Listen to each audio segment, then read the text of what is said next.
Hello everyone, good evening. সবাইকে happy Diwali. কারণ দিওয়ালি আর হাতে গোনা মাত্র দুদিন বাকি আছে। আর আমি আজকে যাচ্ছি আমার বাড়ির সামনে যেই মার্কেটটা আছে সেখানে শপিং করতে। তোমাদের সাথে আজকে এটাই শেয়ার করব যে আমার এখানের বাজারটা কেমন, এখানে জিনিসপত্র দাম কেমন। তো চলো তাহলে তাড়াতাড়ি রেডি হয়ে যাওয়া যাক। দিওয়ালি উপলক্ষে আমার কোনো কেনাকাটা থাকে না, কিন্তু এবারে প্ল্যান আছে একটু বাইরে কোথাও ঘুরতে যাব। ওই জন্য আর কি টুকটাক শপিং করতে এলাম। আর প্রথমেই চলে এলাম আমার মেয়ের জন্য এই টি শার্টগুলো নিতে। আর যেহেতু সামনে ঠান্ডা আসছে, এই নর্মালি কটা ড্রেস নিলাম ওর জন্য।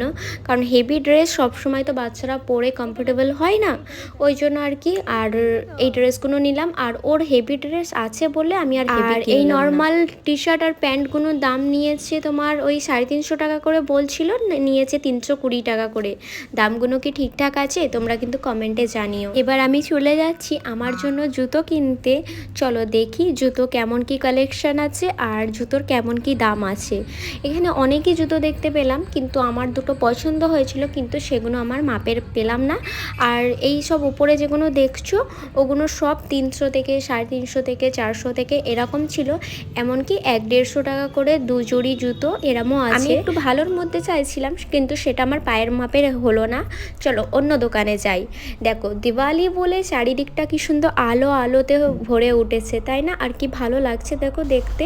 আজকে মার্কেটে ভীষণ বেশি ভিড় ছিল, কারণ দুদিন পরেই দিওয়ালি, আবার বিয়ের সিজনও চলে এসেছে। মার্কেট কিন্তু এখন সবসময়ই ভিড় আছে। আর এখন আমি চলে এলাম কসমেটিক্স দোকানে, কারণ আমার সব কসমেটিক্স জিনিস আমার মেয়ে নষ্ট করে দিয়েছে। প্রথমেই দেখছিলাম নেল পলিশ খুব একটা পরা হয় না, তবে তাও আমি কিনি, কারণ যখন মন চায় তখন পরি ঘরের মধ্যে। আমি যেসব জিনিসগুলো ফেসের মধ্যে ইউজ করি সেগুলো সবসময় একটু ভালো দেখি নেওয়ার চেষ্টা করি। কিন্তু এবারে যেই দোকানটায় গেছিলাম সেই ল্যাকমি হোক, ফিটমি হোক, ম্যাভলিন হোক বা সুইস বিউটি হোক বা তোমার আরও যেসব কোম্পানিগুলো আছে আমরা চিনি জানি, সেসব কোনোটাই ছিল না। উনি আমাকে কয়েকটা প্রোডাক্ট দেখালো আর আমার হাতে অ্যাপ্লাই করে দেখালো, মোটামুটি ভালো লাগলো বলে এইবারে আমি এইসব জিনিসগুলোই নিয়েছিলাম।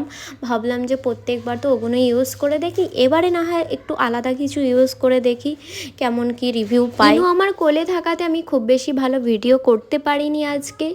আর অন্য আরেকদিন তোমাদের সাথে এই মার্কেটটা ভালো করে আরেকবার শেয়ার করব। কারণ ভিড় থাকার কারণে ইনু একদম হাঁটতে চাইছিল না, আর কোলে নিয়ে জিনিস কিনবো না ভিডিও করব না ইনুকে সামলাবো, এই হচ্ছে প্রবলেম।